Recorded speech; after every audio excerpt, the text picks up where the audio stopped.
Hello friends, എല്ലാവർക്കും സുഖമാണല്ലോ അല്ലേ? സ്വന്തമായിട്ട് മൂവ് ചെയ്യുന്ന ഏതൊരു റോബോട്ടാണെങ്കിലും അതിന് ഒരു രീതിയിൽ അല്ലെങ്കിൽ വേറൊരു രീതിയിൽ വർക്ക് ചെയ്യുന്ന മോട്ടർ വേണോ അല്ലേ? മോട്ടർ ഇല്ലാതെ ഒരു റോബോട്ട് അനങ്ങത്തില്ല. പിന്നെ ഈ മോട്ടോറിൻ്റെ കാര്യം ഞാൻ പറയാതെ തന്നെ നിങ്ങൾക്കറിയാം, പല ടൈപ്പ് മോട്ടോഴ്സ് ഉണ്ട്, ഒരുപാട് ടൈപ്പ് മോട്ടോഴ്സ് ഉണ്ട്. അതുപോലെ തന്നെ ഒരു പർപ്പസിന് വേണ്ടിയിട്ട് നമ്മൾ യൂസ് ചെയ്യുന്ന മോട്ടോർ വേറൊരു പർപ്പസിന് വർക്ക് ചെയ്യണമെന്നില്ല. ഒരു എക്സാമ്പിൾ പറയുകയാണെങ്കിൽ റോബോട്ടിക് ആമിന് യൂസ് ചെയ്യുന്ന സെർവോ മോട്ടോർ നമ്മുടെ വീൽഡ് റോബോട്ടിൻ്റെ വീൽസ് ഡ്രൈവ് ചെയ്യാൻ വേണ്ടിയിട്ട് യൂസ് ചെയ്യാൻ പറ്റണമെന്നില്ല. അതുകൊണ്ട് നമ്മൾ മോട്ടോർ വാങ്ങുമ്പം നോക്കിയും കണ്ടും പ്ലാൻ ചെയ്തും വാങ്ങിയില്ലെങ്കിൽ നമുക്ക് ആ മോട്ടോർ നമ്മുടെ പ്രോജക്റ്റിന് യൂസ് ചെയ്യാൻ പറ്റണമെന്നില്ല. ഈ ഒരു വീഡിയോയിൽ നമ്മൾ കവർ ചെയ്യാൻ പോകുന്നത് നമ്മൾ DIY റോബോട്ടിക്സിന് യൂസ് ചെയ്യുന്ന പല ടൈപ്പ് മോട്ടോഴ്സ് എന്തൊക്കെയാണ്, ഈ മോട്ടോഴ്സ് എങ്ങനെയൊക്കെ ഡ്രൈവ് ചെയ്യാം, ഇത് എവിടെയൊക്കെയാണ് യൂസ് ചെയ്യുന്നത്, ഇങ്ങനെയുള്ള കോമൺ ക്വസ്റ്റ്യൻസിനുള്ള ആൻസേഴ്സ് ആയിരിക്കും.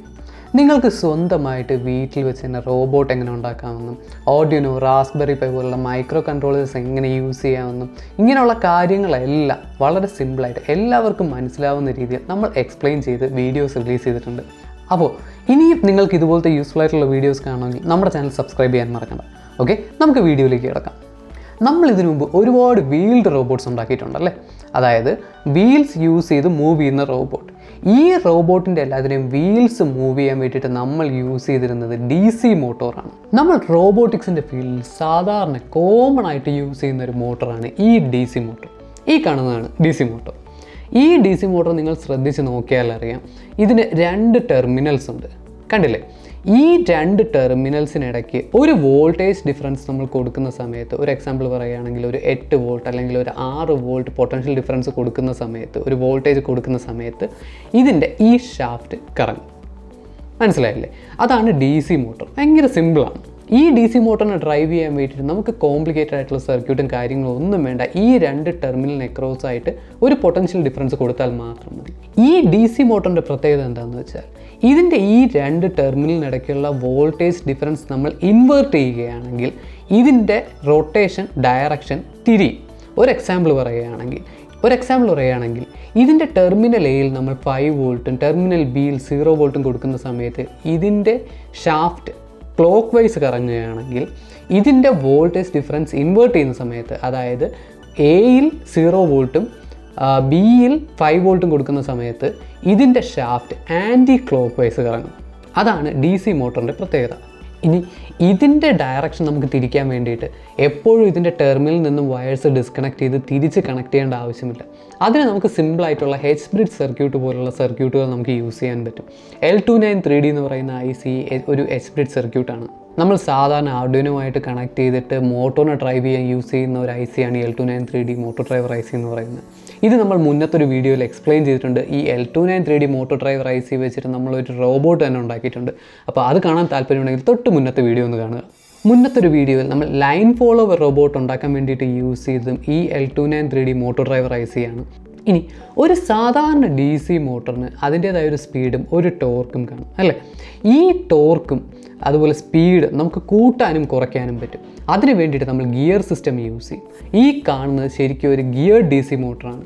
ഇവിടെ നിങ്ങൾക്ക് നോക്കിയാൽ അറിയാം, ഇവിടെ ഒരു മോട്ടോറിൻ്റെ പാർട്ടും ഉണ്ട്, ഇപ്പുറത്തൊരു ഗിയർ സിസ്റ്റം ഉണ്ടല്ലേ. ഈ ഗിയർ സിസ്റ്റം വെച്ചിട്ട് നമുക്ക് ഈ മോട്ടറിൻ്റെ സ്പീഡ് കൂട്ടാനും കുറയ്ക്കാനും പറ്റും.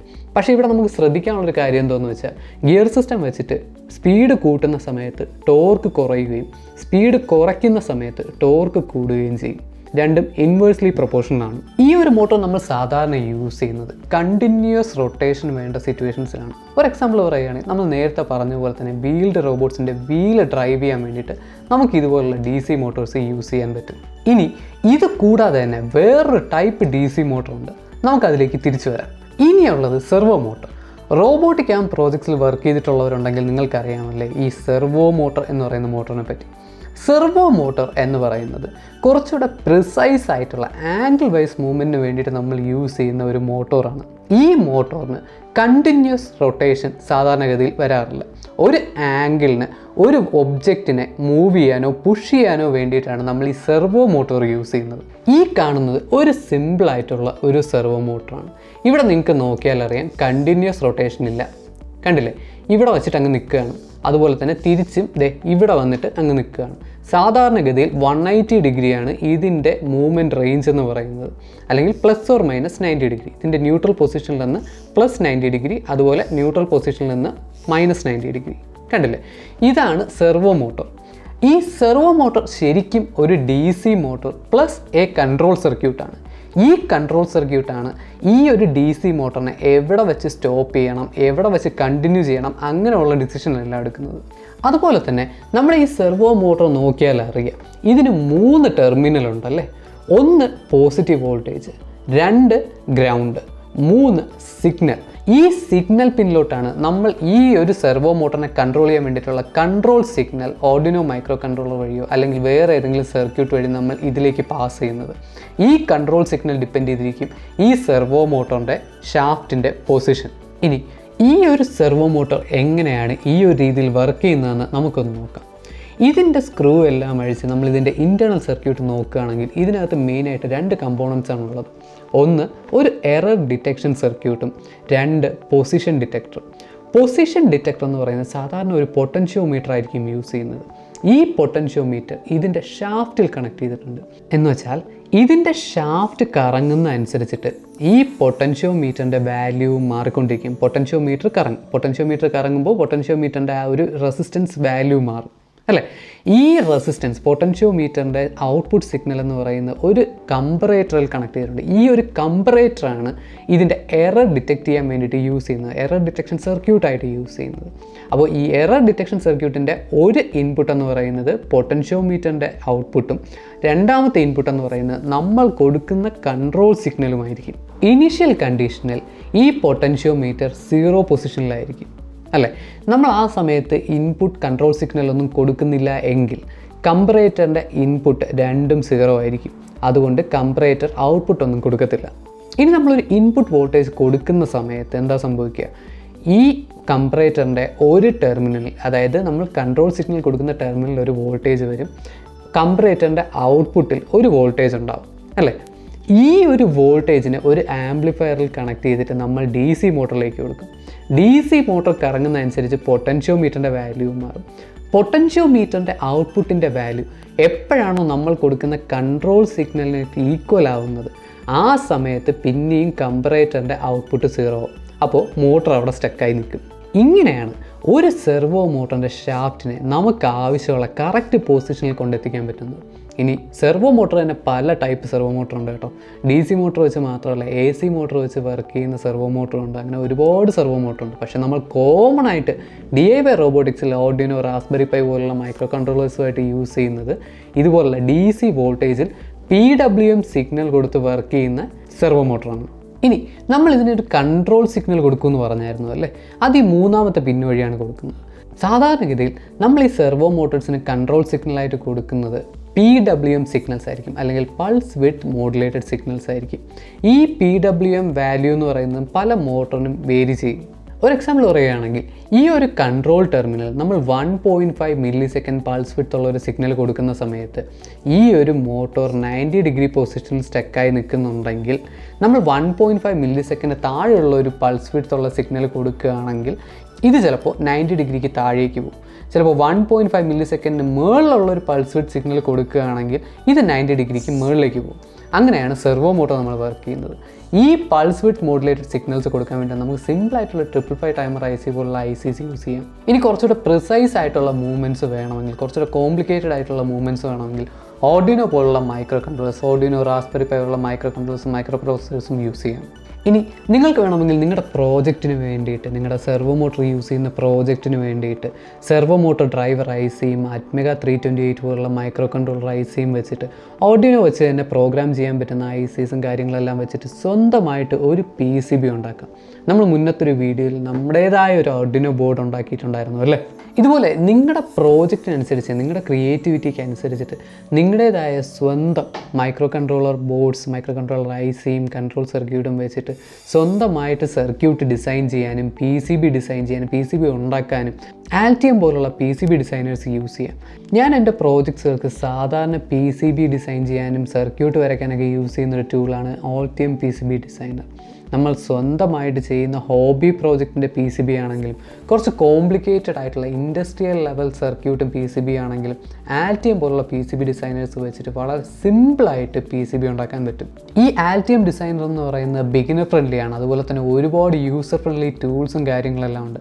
അതുകൊണ്ട് തന്നെ നിങ്ങൾക്ക് വലിയ ബുദ്ധിമുട്ടുണ്ടാകത്തില്ല സ്റ്റാർട്ട് ചെയ്യാൻ വേണ്ടിയിട്ട്. നിങ്ങളൊരു DIY ഇലക്ട്രോണിക്സ് എന്തൂസിയാസ്റ്റ് ആണെങ്കിൽ ഉറപ്പായിട്ട് നിങ്ങൾക്ക് ഈ ടൂൾ യൂസ്ഫുൾ ആയിരിക്കും. ഉറപ്പായിട്ട് നിങ്ങൾക്ക് ഈ ടൂൾ ഇഷ്ടപ്പെടും. ഈ വീഡിയോയുടെ താഴെ ഡിസ്ക്രിപ്ഷനിൽ ആൽറ്റിയം PCB ഡിസൈനിൻ്റെ ഫ്രീ ട്രയൽ ഡൗൺലോഡ് ചെയ്യാൻ വേണ്ടിയിട്ടുള്ള ലിങ്ക് കൊടുത്തിട്ടുണ്ട്.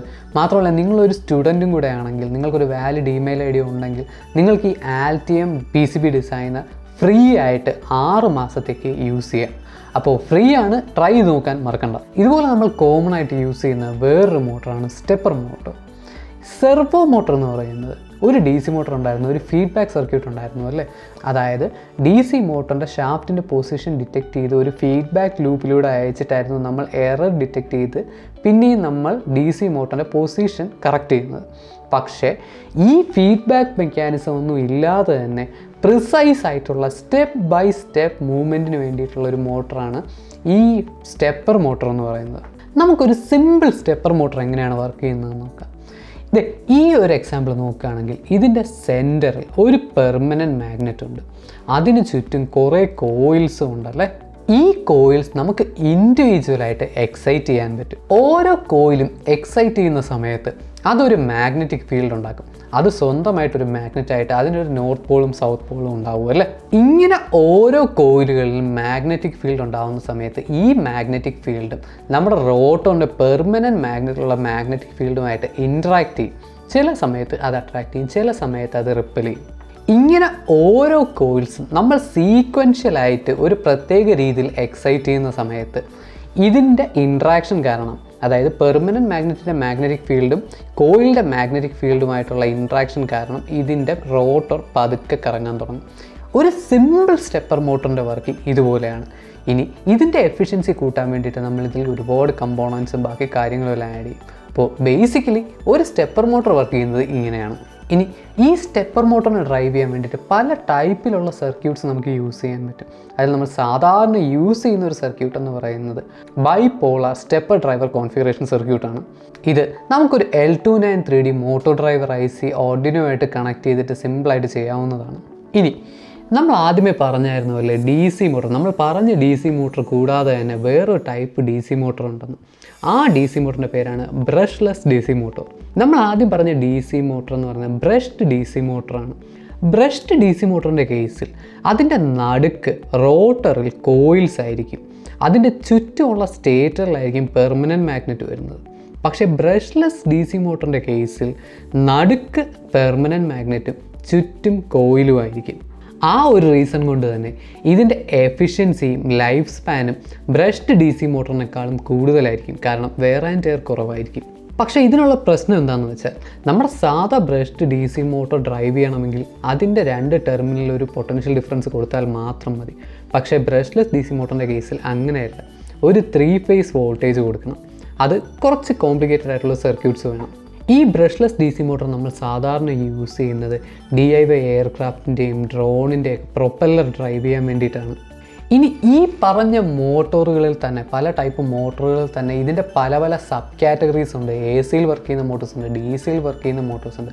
പക്ഷേ നമ്മൾ സാധാരണ DIY റോബോട്ടിക്സിന് യൂസ് ചെയ്യുന്ന മോട്ടോഴ്സ് ഇതൊക്കെയാണ്. ഇനി ഇതിലേത് മോട്ടറിനെ എടുത്ത് നോക്കുകയാണെങ്കിലും അതിന് അതിൻ്റേതായ കുറേ സ്പെസിഫിക്കേഷൻസ് ഉണ്ടാവും. അതിന് വർക്ക് ചെയ്യാൻ വേണ്ടിയിട്ടുള്ളൊരു വോൾട്ടേജ് ആൻഡ് കറണ്ട് റിക്വയർമെൻറ്റ് ഉണ്ടാവും. അതുപോലെ തന്നെ അതിന് കൊടുക്കാൻ പറ്റുന്ന ഒരു ടോർക്ക് ഉണ്ടാവും. അതുപോലെ തന്നെ ഈ ഒരു മോട്ടോർ കറങ്ങുന്നൊരു സ്പീഡ് ഉണ്ടാവും, RPM. അതുപോലെ തന്നെ ഈ മോട്ടോറിന് താങ്ങാൻ പറ്റുന്ന വെയ്റ്റിൻ്റെ അല്ലെങ്കിൽ ടോർക്കിൻ്റെ ഒരു ലിമിറ്റും ഉണ്ടാവും.